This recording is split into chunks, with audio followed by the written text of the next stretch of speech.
All right, folks, Eurofolk Radio is on the air. This is Yahweh's Covenant People, Pastor Eli James, along with Pastor Steve. And, folks, we're going to actually begin a series now on the proper use of language, starting with tonight's show is going to be what time is the beginning of the biblical day.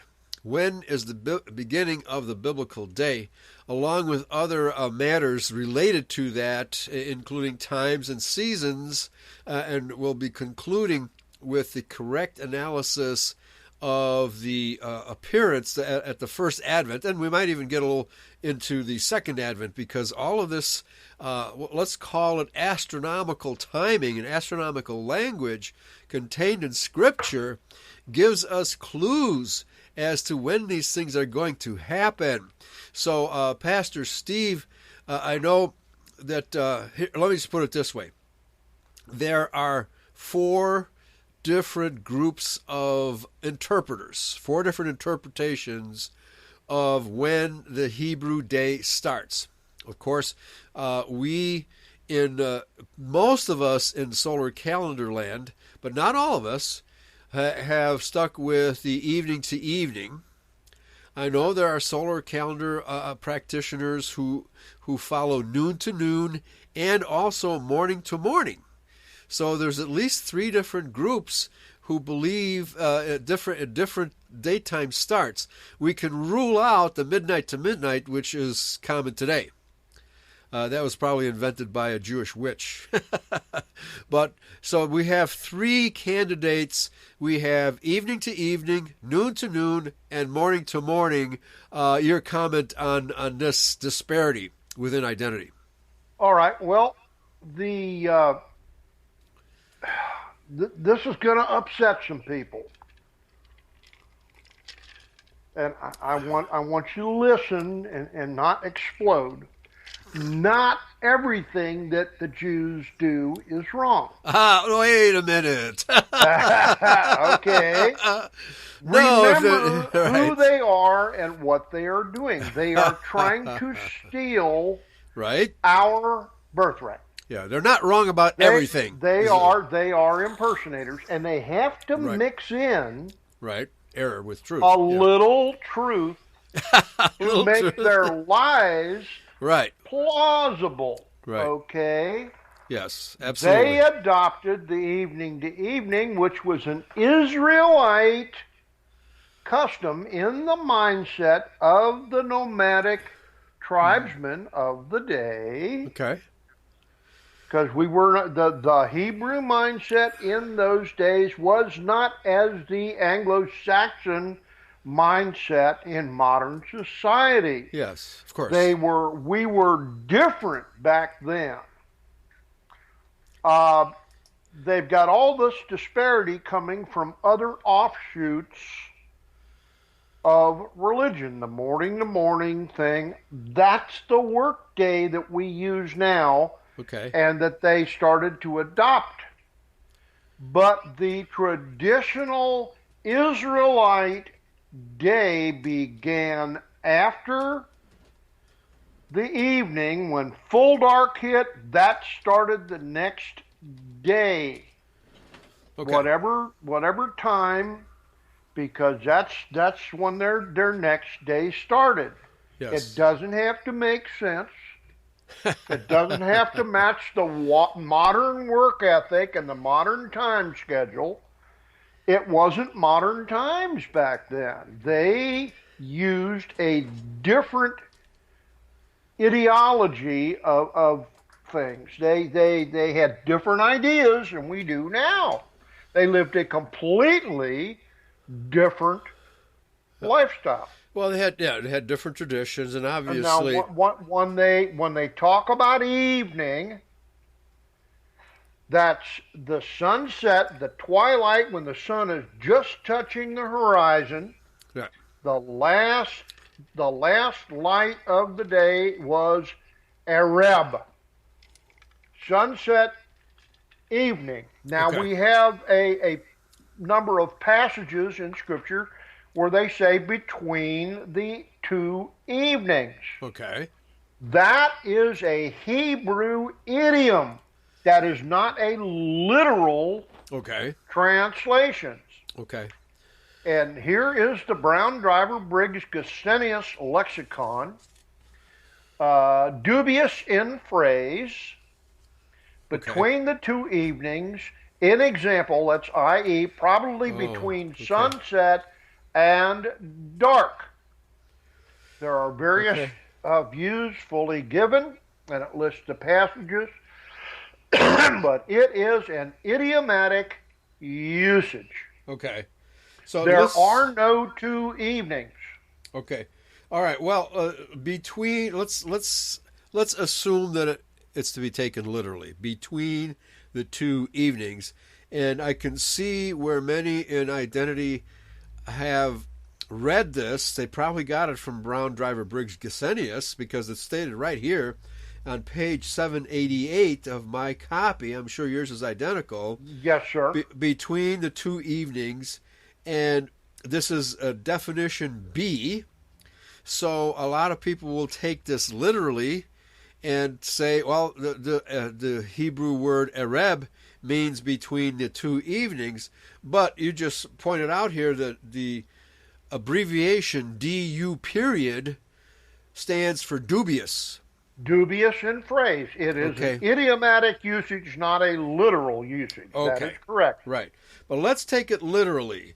Between the two evenings.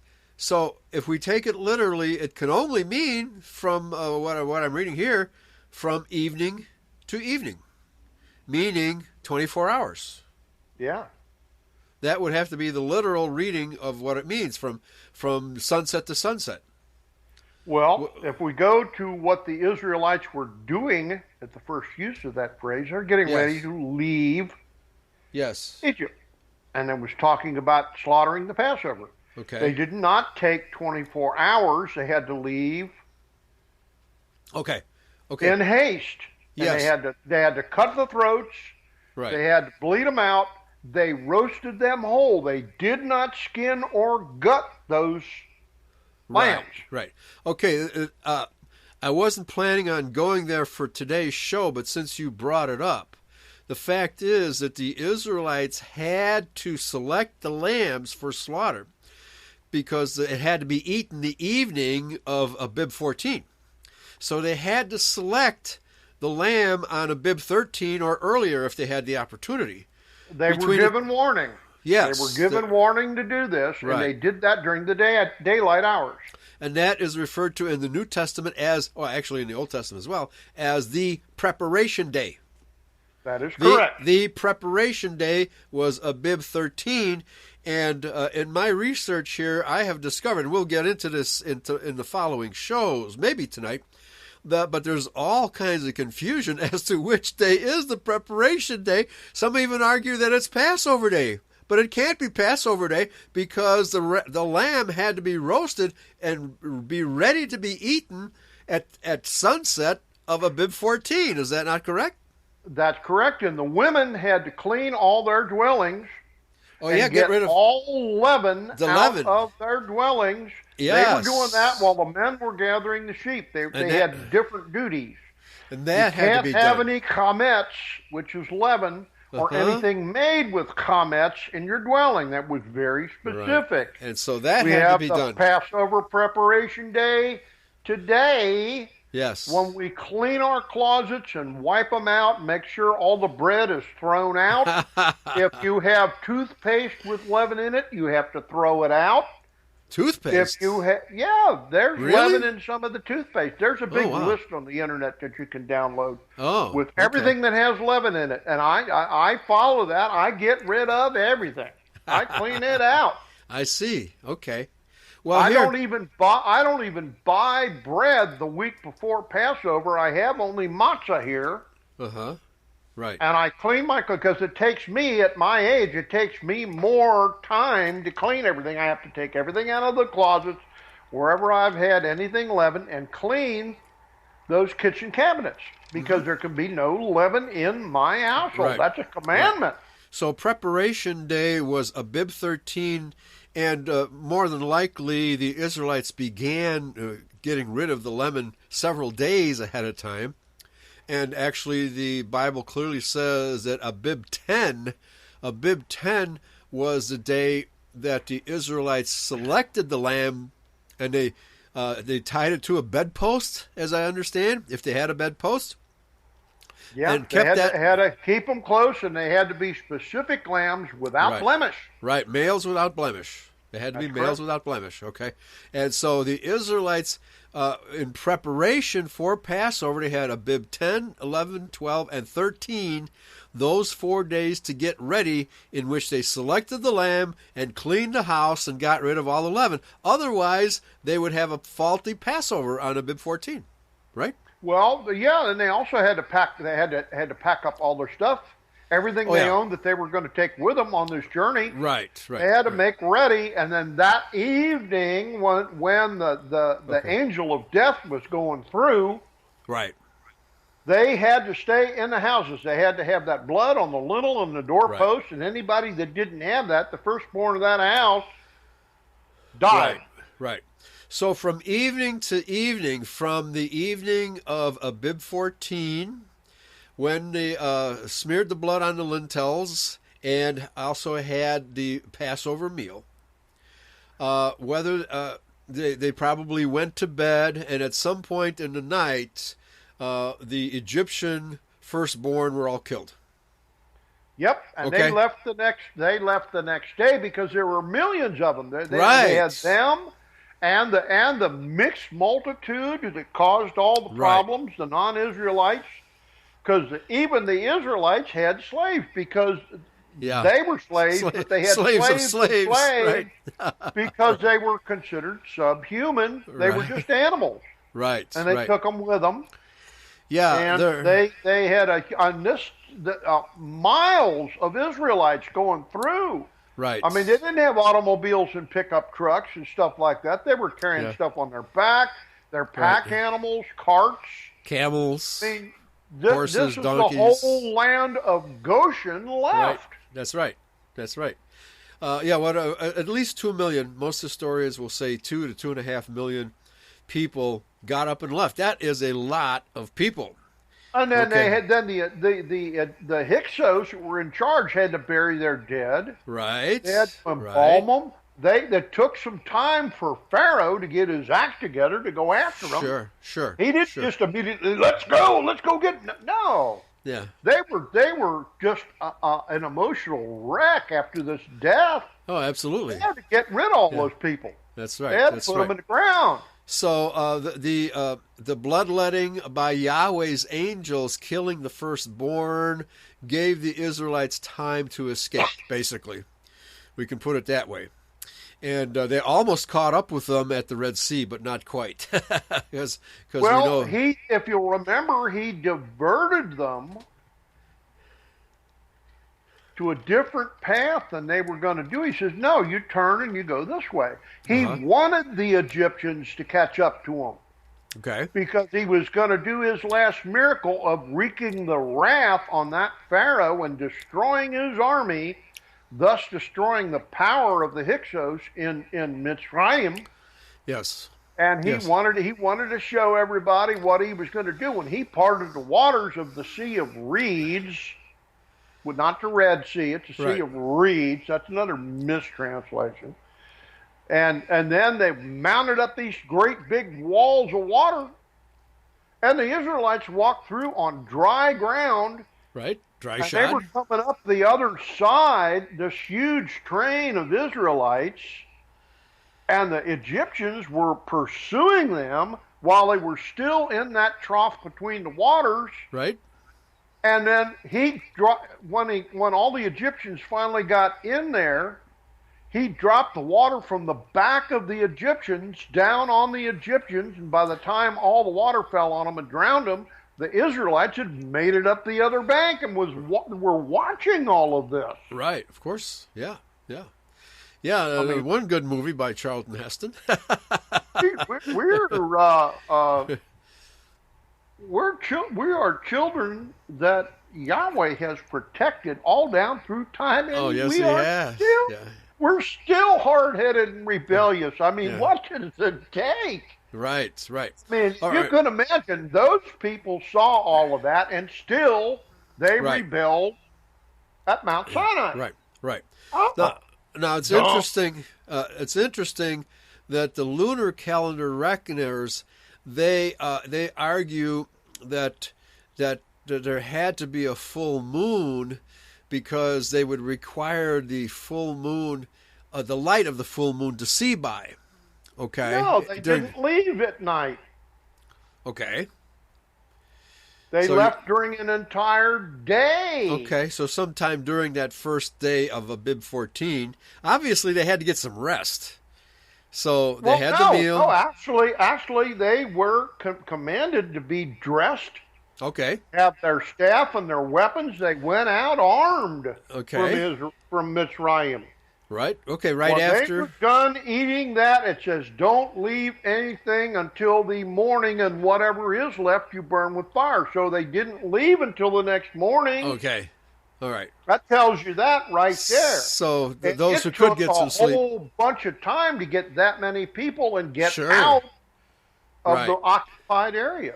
So those who could get some sleep probably tried to get some sleep, but by the next morning they had to ship out. They had to ship out. Yeah. Okay. All right. So let's get back now to the three remaining daytime starts. We have noon to noon, we have morning to morning, that are the sunrise to sunrise, and we have evening to evening, which is sunset to sunset. Okay. That's right. Now quoting from the article I wrote, Yahweh Solar Calendar at anglo-saxonisrael.com, where I quote Pastor Lent. And he quotes Genesis 1:14 and Genesis 1:18, and referring to the luminaries. He says, first, in order to be a luminary, the person or thing spoken of must be the source of light, not That's just the correct. reflected light from the source. Applying the Urim lights, we find there are two greater sign luminaries. Applying the Thummim, and those two greater sign luminaries would be the sun and the stars, not the moon. Applying the Thummim to expand, we see these are the vernal equinox, the autumnal equinox, the two greater sign luminaries simultaneously, and I would say we could also say the solstices, the four corners of the calendar, okay, each 91st day. The two greater sign luminaries simultaneously rule over, regulate the length of the day, and regulate the length of the night. Darkness, okay? And Pastor Lent comments, any debate as to whether the lights of the firmament, the sun and the stars, were created for the purpose of dividing the day from day can ultimately be put to rest by reading the double witness of Genesis 1:14, namely Genesis 1:18, which tells us that the purpose of these lights are to divide the light from darkness. Okay, so Right. okay, so dividing the light from darkness. In the daytime, the sun shines, and at night, the stars shine. All right. That's you the want me division. to read that from the Hebrew? Go ahead. All right. This is verse 14 of Genesis 1. This is Hebrew, and then I will read it in English. Vayomer Elohim Yehi me'oroth barika hashmayim lahabdil bein hayom ubein halayla. Wahayo la'ototh ulamoadim ulayomim washanim. Said Elohim, let there be luminaries, 3974, in the dome, Rakia, of the sky, number 7549, to separate between day and between the night. Yomim is the day, and night is 3915. Halayla. Ha is the article, which means the, and Layla is night, the night. Okay. Bain ha-yom, ubain ha-layla. And for appointed times, Okay? Mm-hmm. That will be for a sign. Wahayu, it will be 1961 Lo'otot 226 for a sign.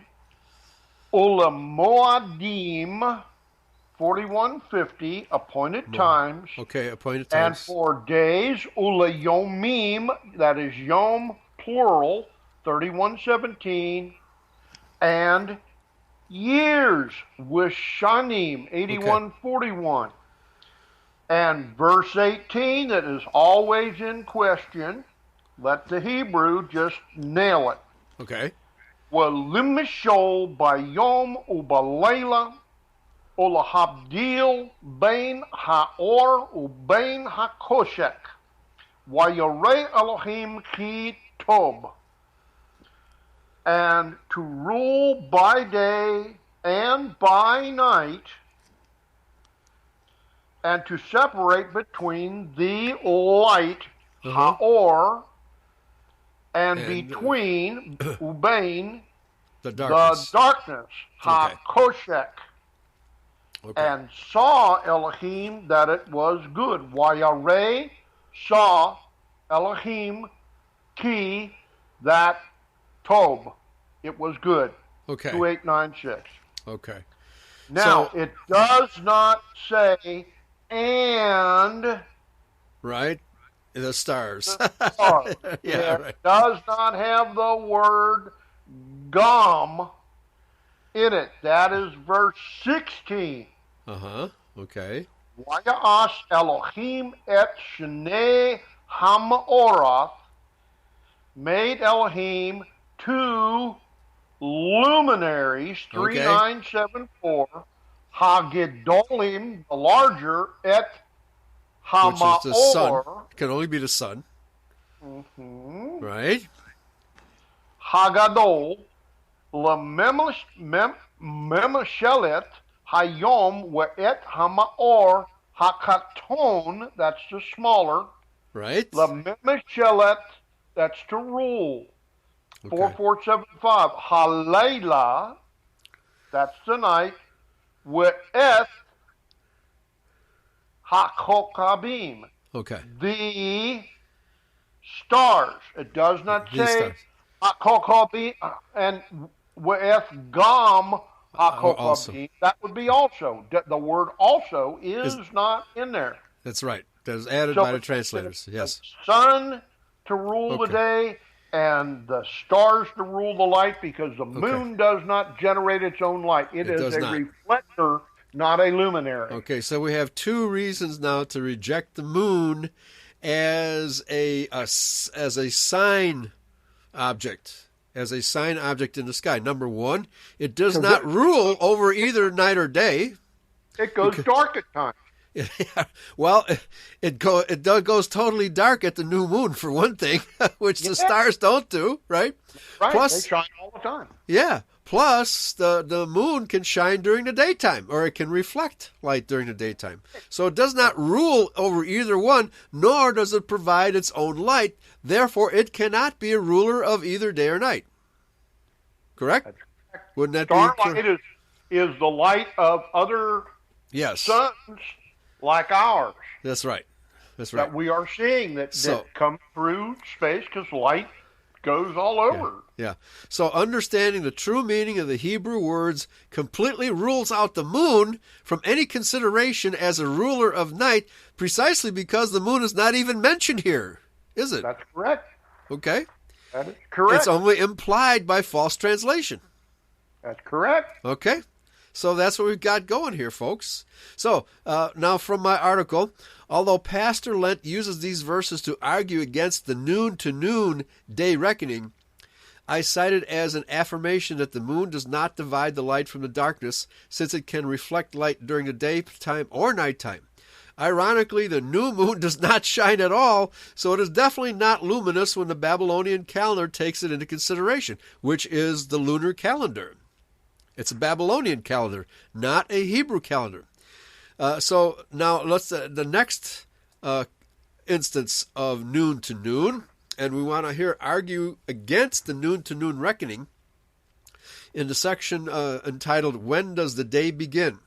Here we have three choices: evening to evening, that is sunset to sunset, noon to noon, and sunrise to sunrise. And a lot of people want sunrise to sunrise because it seems the most logical to them. But there are several scriptures in the Bible that say what seemeth right unto a man is not what Yahweh deems to be correct, right? It may seem reasonable to us, but that's not the way Yahweh has designed it. Let me go back to Genesis chapter 1, verse 2 and 3. And the earth was without, or had become, is the correct translation, and the earth had become without form and void, and darkness was upon the face of the deep, and the Spirit of God moved upon the face of the waters. And God said, Let there be light, and there was light. So, in verses 2 and 3, we see that the darkness preceded the light.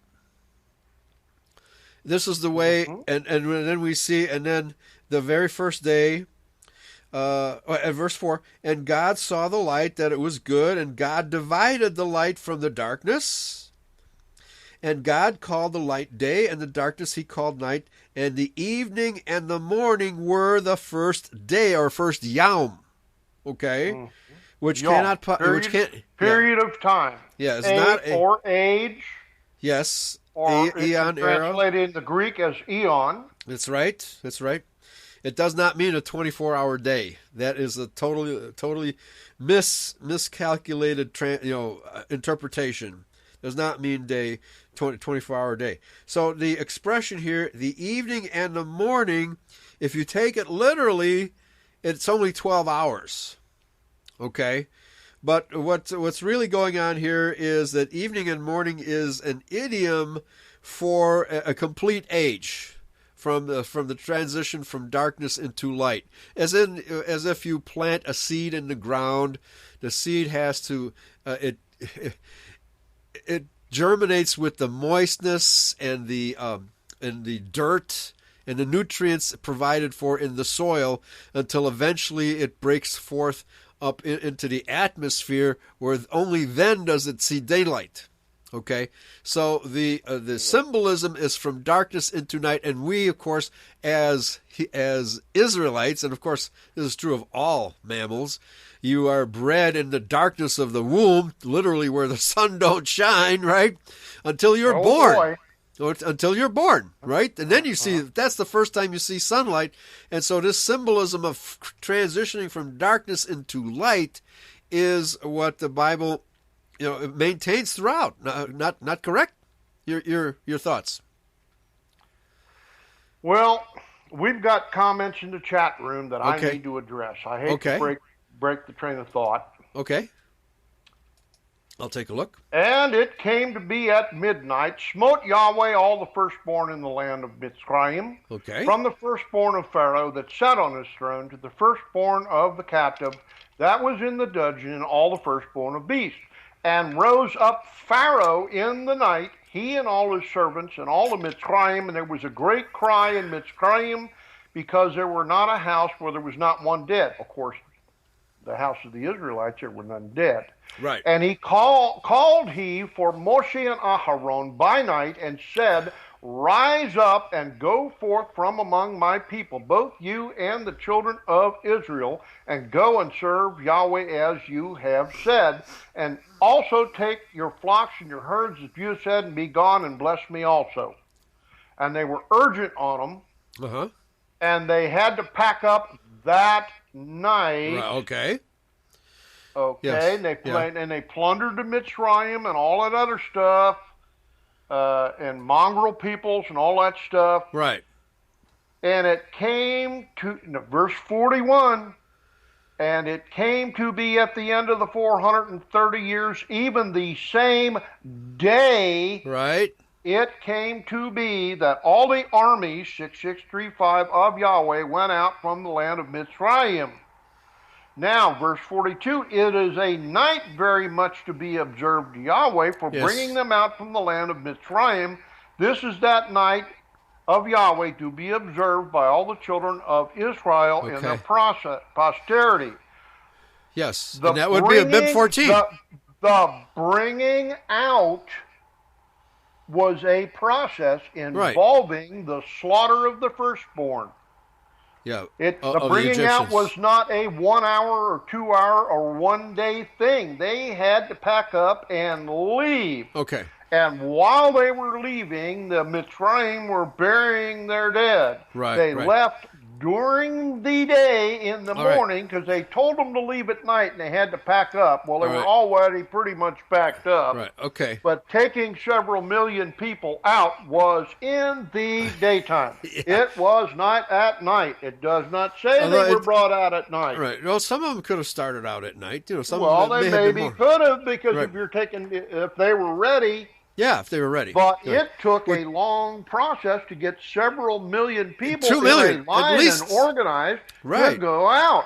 At least 2 million. At least 2 million people, probably 2.5 million. That's a herd of folks there. That's a herd of people. So that's right. They left the next day. All right. Now the night when the slaughter began was the beginning of the bringing out.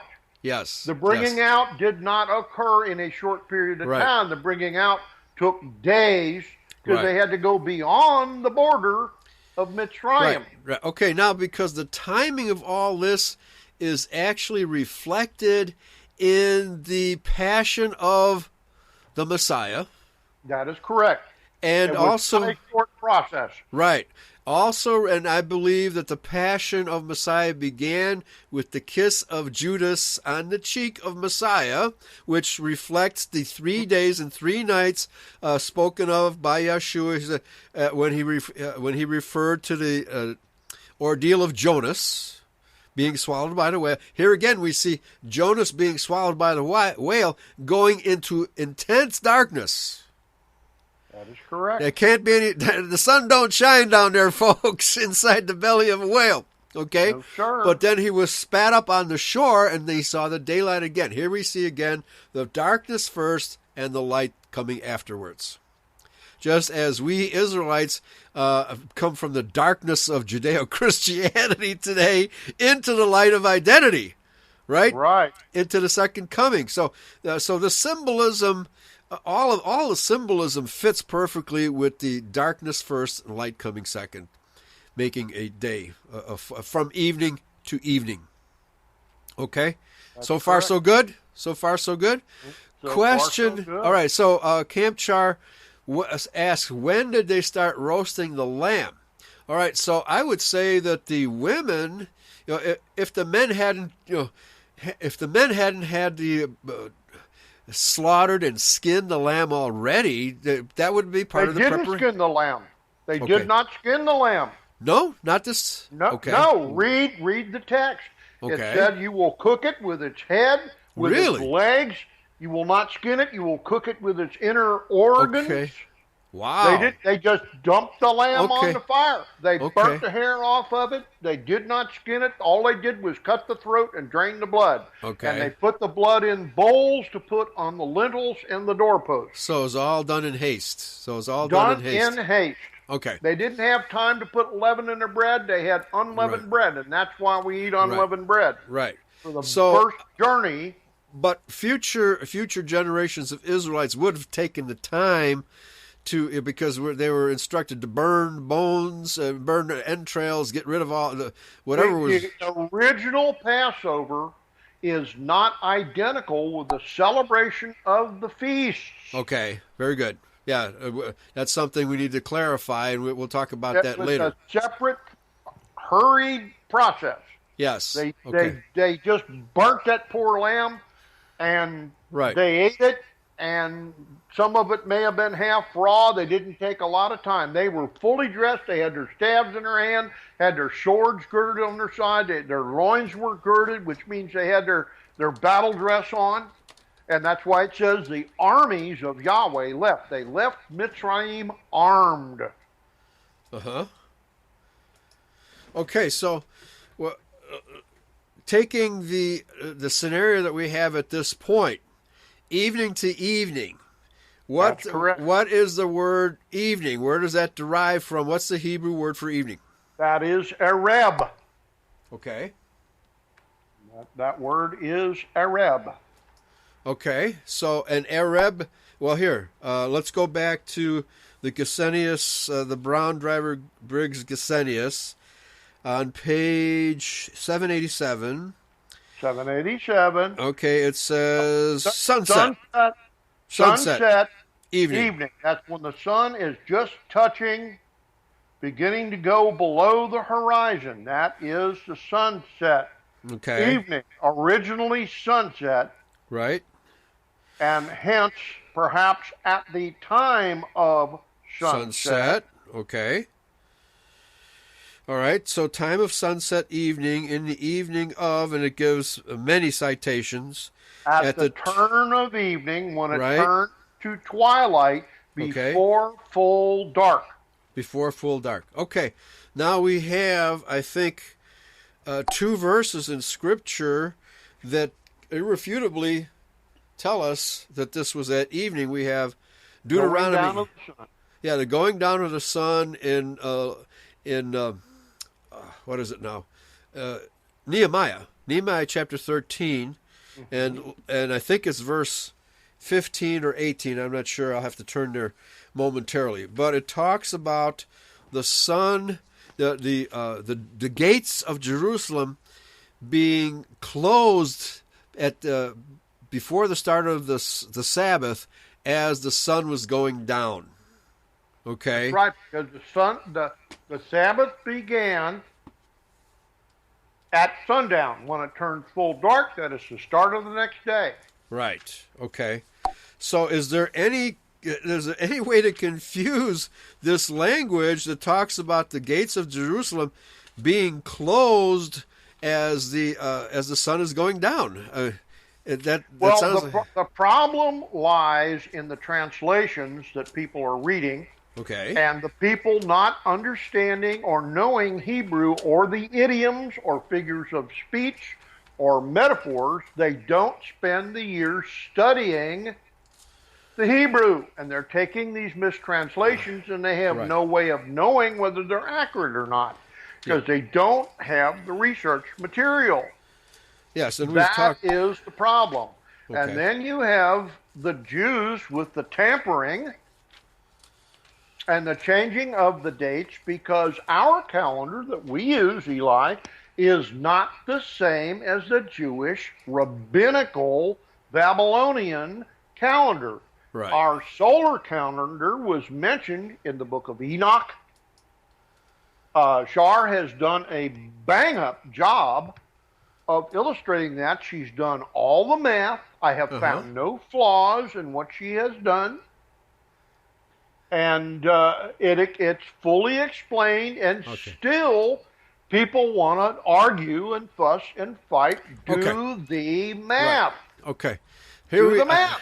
All right. I got Nehemiah 13:19 in front of me, and it states, "And it came to pass that when the gates of Jerusalem began to be dark,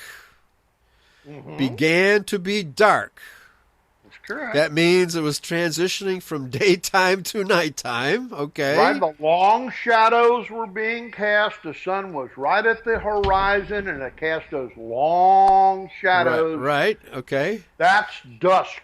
That's okay. So the Hebrew that word is here. EREB. Well, here the Hebrew word for dark here is H6751 talal, which means to shade. Okay, so in other words, to be. Right. Begin to be dark, shadowing, okay? Right, the long shadows that I mentioned. That's the long shadows, exactly. That's correct. Began to be dark before the Sabbath. I commanded that the gates should be shut and charged that they should not be opened till after the Sabbath.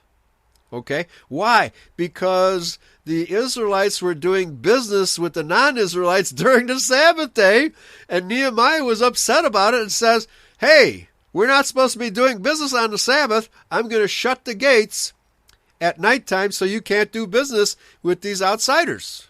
Right? And he ran them off, and he said, if you keep coming here, I'll kill you. We're going to lay hands on you. Right? In other words, we're going to put a whooping on you. Yeah, that's right. That's right. That's what laying hands on means. Exactly. Right. So, can this verse be taken in any other sense that other than to mean that at sunset the gates were closed for the Sabbath. That is a very literal, matter of fact, no holds barred translation right there. Okay. That's what it says. All right, so now Deuteronomy 16:6. But at the place which Yahweh thy God shall choose to place his name in, there thou shalt sacrifice the Passover at evening. Or at even, it says in this translation. And that's H6153 Arab, right? That's the EREB, not ARAB, even though they have a similar sense in becoming dark, right? Ki im hamakom asher yibakar Yahweh Eloheka l'shaken shmo, his name, sham, there, tizabak et hapesach ba'areb, 6153, Kabo Hashemesh, the going of the sun. 935 can mean going or coming, okay, or to come to, a person came to Moshe, or went. It has number of uses, but in the context, right, is how you use it. Kabo Hashemesh Moed Seteka Mimitzrayim. Okay. But at the place, Ki im hamakom, the place, which Yahweh Eloheka shall choose, asher yibekar, 9:7 said, which shall choose, that shall choose, right, Yahweh Eloheka, yes, to okay, establish Leshakin, 7931, his name, Shmo, there, Sham, you shall slaughter to Zebach, 2076, okay, the Passover, et HaPesach, at evening, Arab, Ba'areb, or Ereb, 6153, at the going down, 935, Kabo, of the sun, Ha-Shemeth, the sun, Ha-Shemeth, 8121, at the appointed time, right, Moed is the appointment, right, that you came forth, Setheka, 3318, from Mitzrayim, Mitzrayim, 4714. So in other words, you shall duplicate the what happened in Mitzrayim, in Egypt. That's right. For the Passover. Down. In other words, you shall duplicate, and we know, of course, that this means from generation to generation until the coming of Messiah, that the Israelites were to duplicate this process at the appointed time every year. That's right. And it says that the Passover at evening at the going down of the sun. All right? Okay, so how can this be noon to noon or morning to morning if we're talking about the shadows getting long before the Sabbath, before the sun goes down, and at the going down of the sun? Okay. Yes, sir.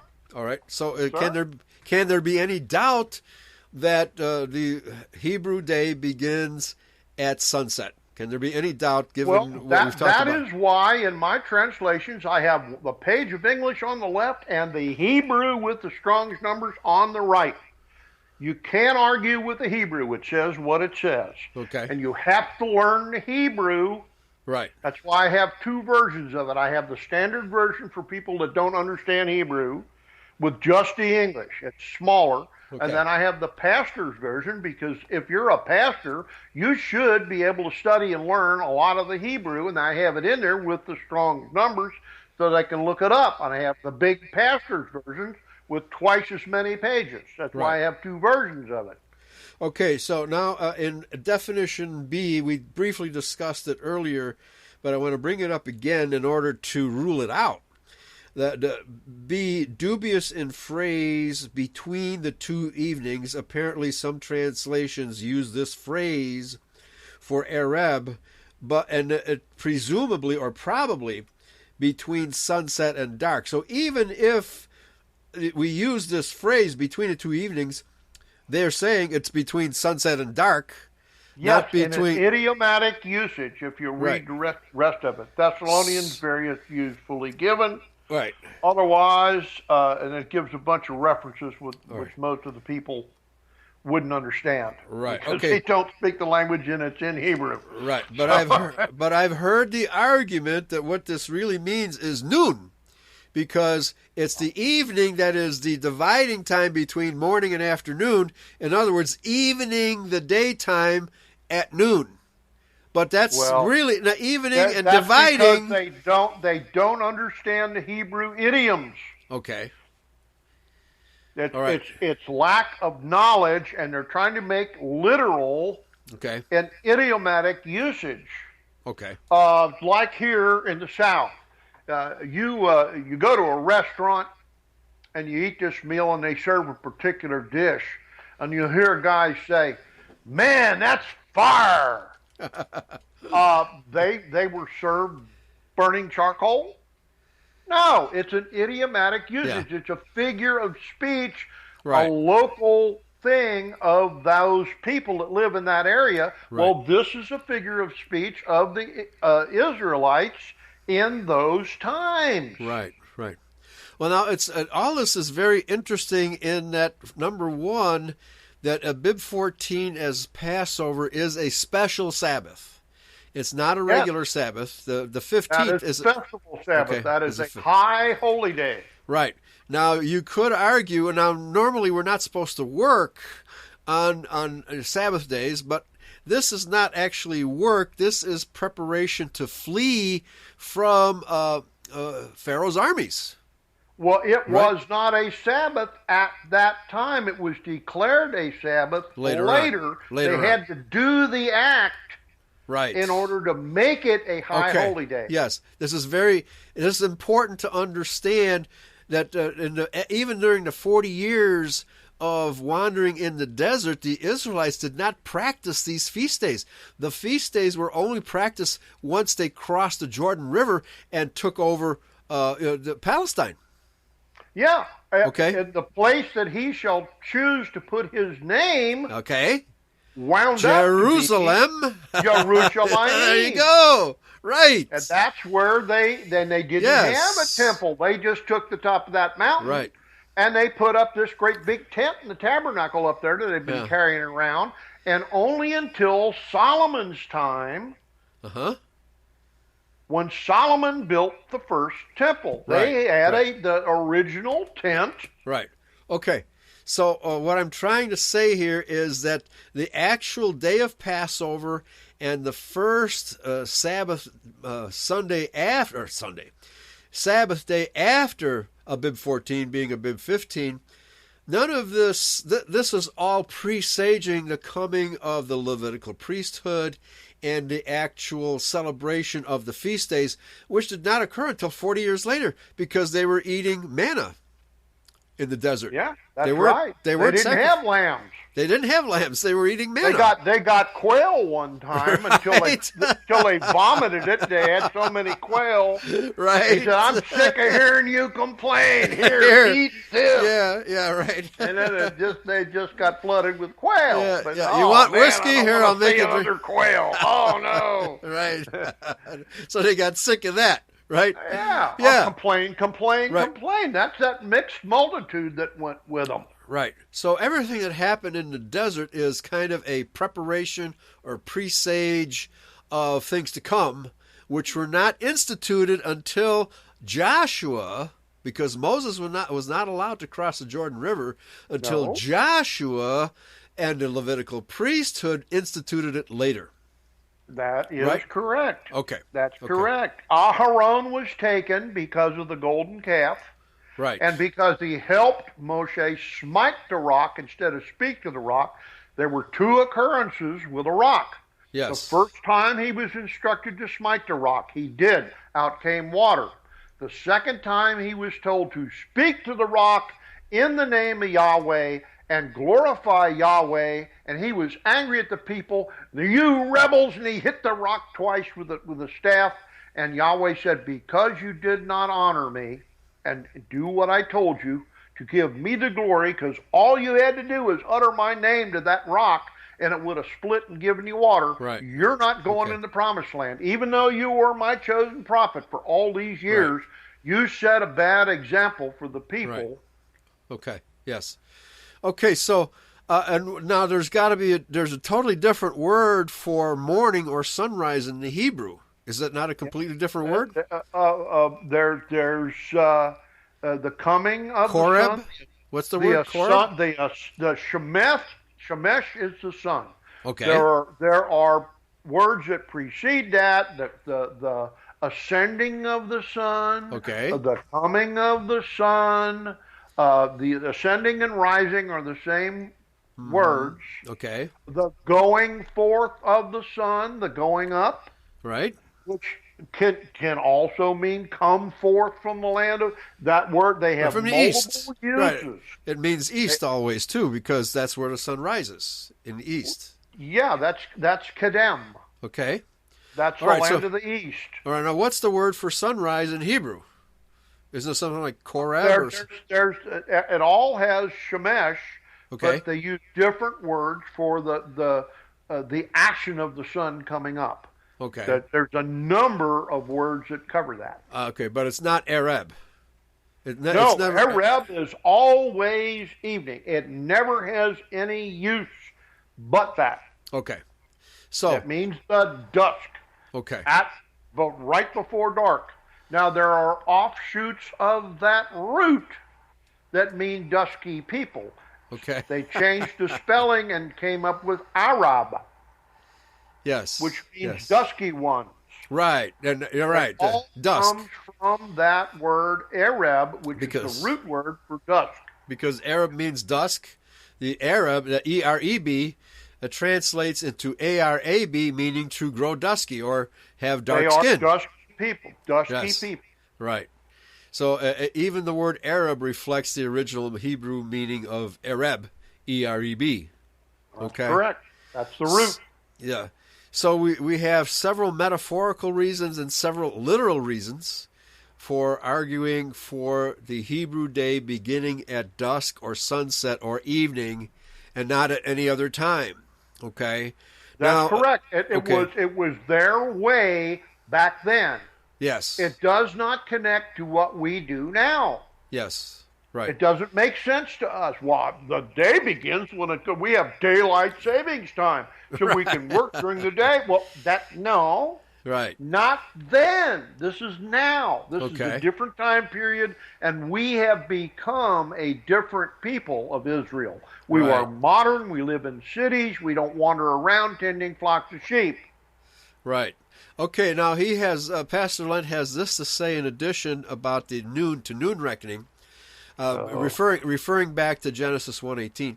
By simply remembering this verse alone, we are made aware that Yahweh's word overcomes any attempt on the part of the noon Sabbath holders to change the meaning of the basic words such as evening, day, morning, night, or any other word they would twist to support this ill-conceived doctrine.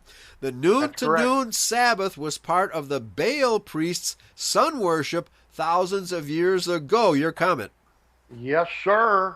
The sun god, Tammuz, we worship on Sunday. Right. And we have a sun pillar and on Saturn top of the day, Saturn's day. Of the church. Right. And we celebrate Ishtar Sunday. Right. Who was Tammuz, the mother of Tammuz, and his lover. His consort. Right. Ew. Semiramis. Right. Ew. Right. Or Ishtar. Can you say Oedipus? Yeah. I love you, Mommy. Literally. Oh, no. Ah. No, don't go there. Don't go there. No. Don't go there. Don't go.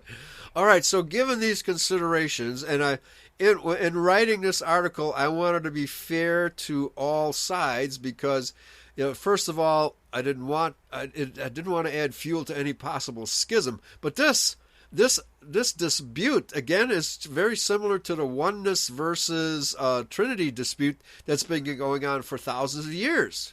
Okay. But clearly from the definitions of the words in the Hebrew, such as EREB, and the words such as the going down of the sun, right, and the shadows getting longer before the Sabbath, can we rationally consider the other two options, namely morning to morning or noon to noon? Well, there's always this dispute about the first part of Genesis. The evening and the morning were the day. Okay. First of all, day in that part of Genesis does not mean a 24-hour day. Okay. That means an age. Right. And it means the end of one age and the beginning of another age. Right. Right.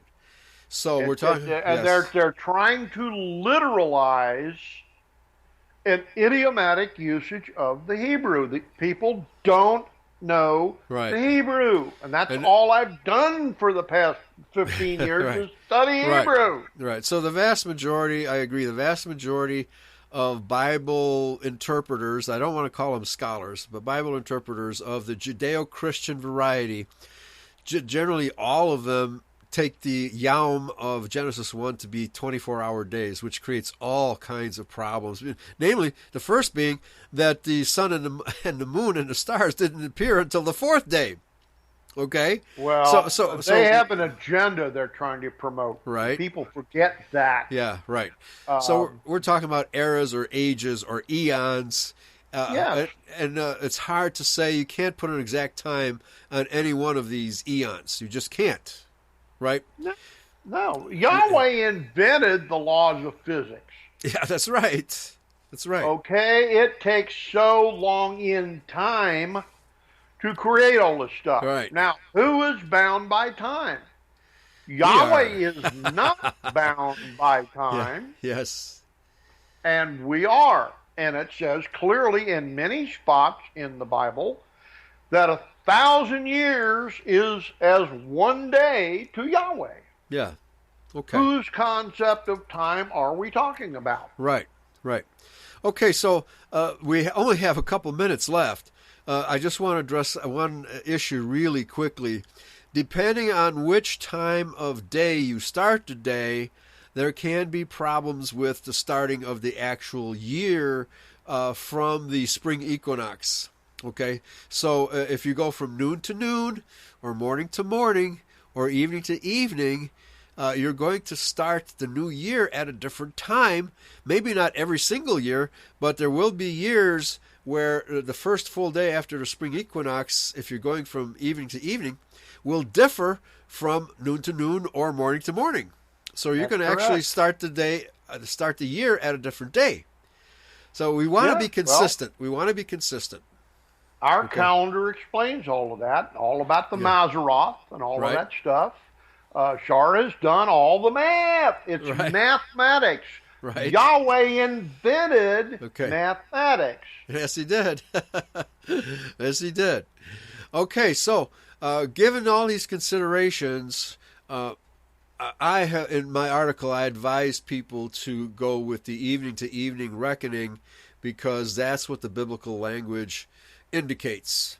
And not just, I don't want to be absolutist about it, but when you talk about evening being comparable to the going down of the sun and the shadows becoming longer before the gates are closed, before the Sabbath. That leaves little doubt, doesn't it? Yeah, it doesn't leave much doubt as to what evening in EREB really mean. Okay? We're coming up on the end of it here, Eli. Yes, okay. All right, 30 seconds. I think we've done this subject justice, and we'll continue this subject with how the feast days are supposed to be celebrated and how Jonah's episode and the actual sacrifice of the Christ took place and how it relates to this timing. Okay? Very important for us to understand. I love it. Oh, it's going to get better. It's going to get better. Oh, yeah. All right. Shalom Okay, brother. alaikum, all my brothers and sisters. Yahweh bless.